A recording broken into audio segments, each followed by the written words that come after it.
দর্শক বন্ধুরা, আপনাদের সকলকে নমস্কার। পেট্রোলের দাম বৃদ্ধি নিয়ে একটি সত্য আপনাদের সঙ্গে শেয়ার করতে চলেছি এই প্রতিবেদনে। তাই এই প্রতিবেদনটি আপনাদের উদ্দেশ্যে অতি গুরুত্বপূর্ণ। পেট্রোলে লাগাম ছাড়া দাম বৃদ্ধি, আর তাতে সমস্যায় আমরা কিন্তু সাধারণ মানুষ। দর্শক বন্ধুরা, আপনারা কি জানেন এই পেট্রোলের দাম সমগ্র ভারতে সব রাজ্যেই এক? না দর্শক বন্ধুরা, যদি ভাবেন এক তাহলে বলবো ভুল। বিভিন্ন রাজ্যে পেট্রোলের দাম বিভিন্ন। কারণ কি? আমরা সাধারণ মানুষ জানি না।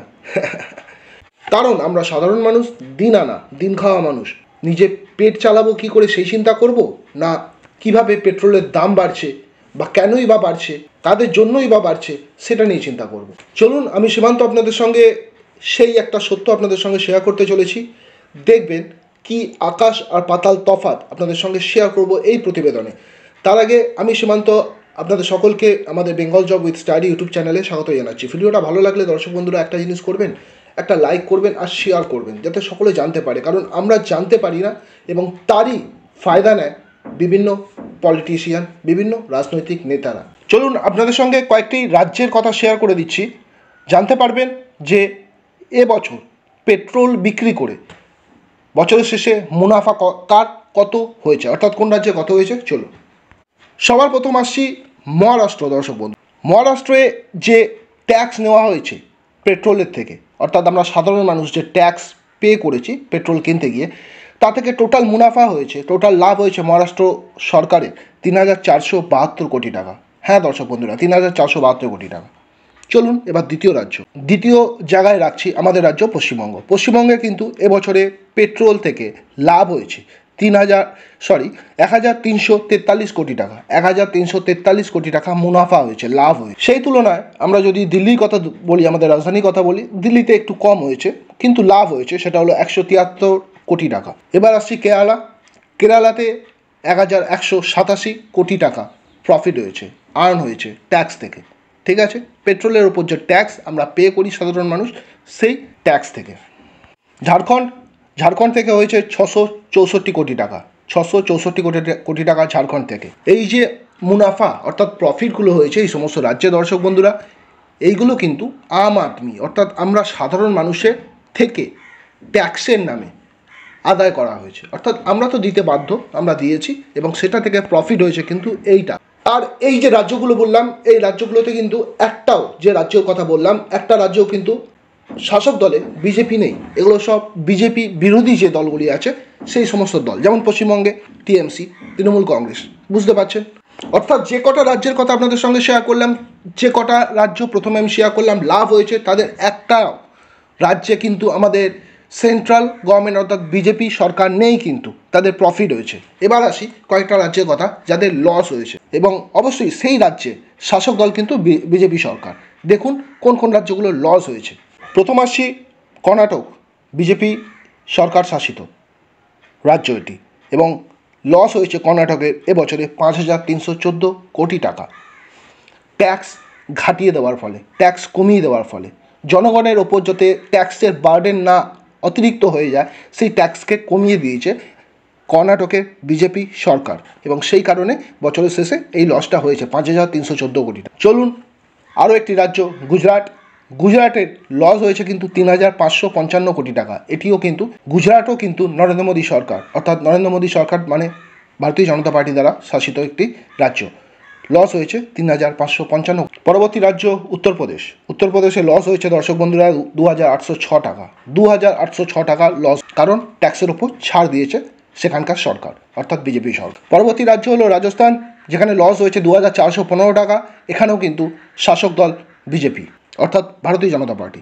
মধ্যপ্রদেশ পরবর্তী রাজ্য, লস হয়েছে 2,114 কোটি টাকা। 2,114 কোটি টাকা লস হয়েছে, আবারও বলছি, বিজেপি শাসিত মধ্যপ্রদেশ। এবার দর্শক বন্ধুরা আপনাদের সঙ্গে শেয়ার করবো যে কিছুদিন আগেই আমরা একটি মিটিংয়ে দেখেছি যে আমাদের মাননীয় প্রধানমন্ত্রী নরেন্দ্র মোদী জি এই সমস্ত রাজ্যের মন্ত্রীদের সাথে একটি ভার্চুয়াল বৈঠক করেছিলেন, একটি কনফারেন্স করেছিলেন।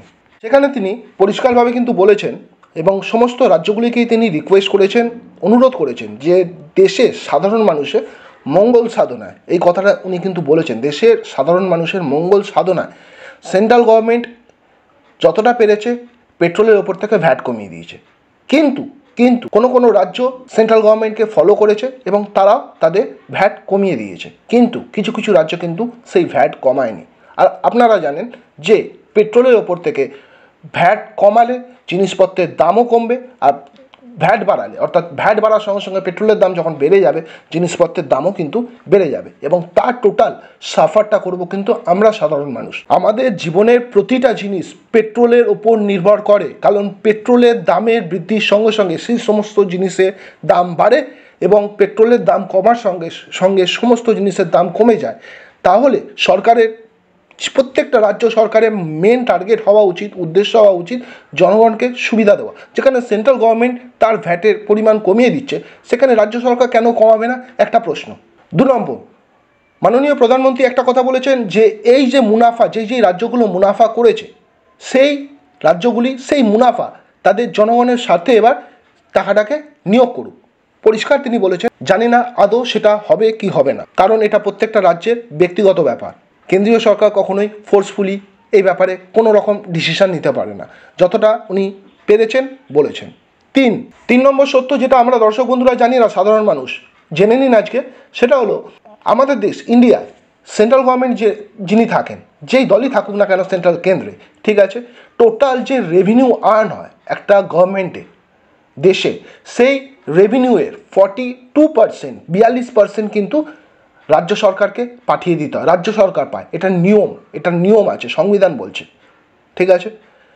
100% যদি হয় মুনাফা, তার মধ্যে 42% রাজ্যকে দিতে হবে, বাকিটা থাকে সেই সরকারে অর্থাৎ সেন্ট্রাল গভর্নমেন্ট। এবার এখানে আমি আপনাদেরকে এই কথাটা বলবো, বিভিন্ন সরকারকে, বিভিন্ন রাজ্য সরকারের কথা বলছি, আমরা বিভিন্ন রাজ্য সরকারকে বলতে দেখি, শুনতে দেখি, আমরা বলতে দেখি এবং আমরা সাধারণ মানুষ শুনি সেটা, যে সেন্ট্রাল গভর্নমেন্ট থেকে পেট্রোলের দাম, পেট্রোলের ভ্যাট, পেট্রোলের ওপর যে ভ্যাট আছে কমাচ্ছে না, তাহলে তারা দাম কি করে কমাবে?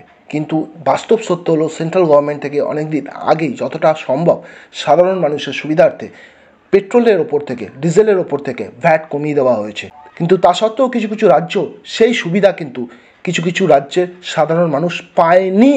তো দর্শক বন্ধুরা, এটা কি বলবেন? এটা অন্যায় কি অন্যায় না?